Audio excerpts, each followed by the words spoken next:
دوایە و هێرشەی کرایە سەر ماڵی مستەفا کازمی سەرۆگۆزیرانی عێراق لە دەوری ناوچەی سەوز و هەندێک خاڵدا ڕێوشوێنی ئەمنی چڕ گیرە بەر و ئۆتۆمبیلی سەربازی جێگیر کرا. میدیا عێراقیەکان بڵاویان کردەوە زرێپۆشەکانی سەر بە سوپای عێراق لە شەقامەکانی بەغدای پایتەخت بڵاویان پێکرا. ئەمەش وەک ڕێکارێکە بۆ ڕێگەگرتن لە ئەگەری ڕوودانی هەر ڕووداوێکی نەخوازرا و لە کاتژمێرەکانی داهاتوودا.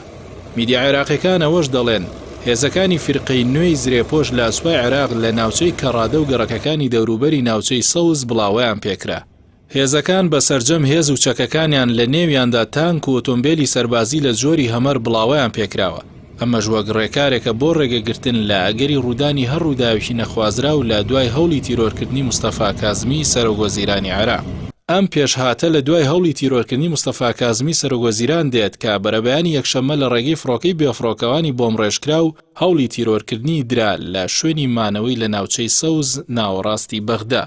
لەو هەوڵی تیرۆرکردنەدا مستەفا کازمی سەرۆگۆزیرانی عێراق بێ ئەوەی بریندار بێت ڕزگاری بوو. هاوکات دوو لەو درۆنە بۆم ڕێژکراوانەش کە بۆ تیرۆرکردنی سەرۆگۆزیرانی عێراق بەکارهێنران لەلایەن سیستمی بەرگری ئاسمانی باڵیۆزخانی ئەمریکا لە ناوچەی سەوز تەقێنرانەوە. ئەمە و هەوڵی تیرۆرکردنی سەرۆگۆزیرانی عێراق مستەفا کازمی کاردانەوەی فراوانی لەسەر ئاسی ناوخۆیی و هەرێمی و نێودەوڵەتی بە دوای خۆی داهێنا. بسم الله الرحمن الرحيم.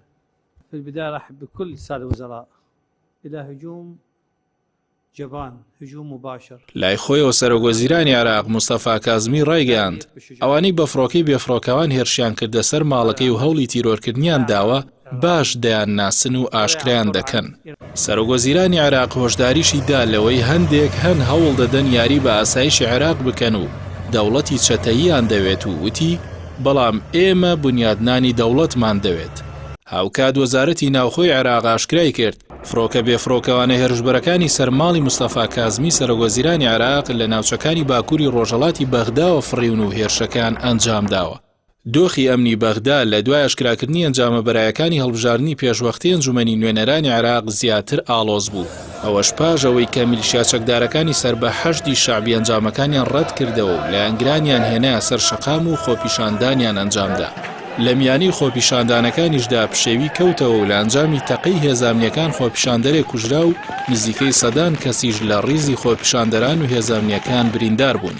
پاش گرجی و ئاڵۆزی خۆپیشاندانەکانیش گروپەکانی گروپە چەک بەدەستەکانی میلیشیا شیعەکان بە زمانێکی توند ڕەخنیان لە کازمی گرت. ڕەشیان لێکرد و ئاماژەیان بەوە کرد کە کوشتنی خۆپیشاندەران بەبێ سزا تێپەڕ نابێت. ودم الشهداء هو محاكمتك.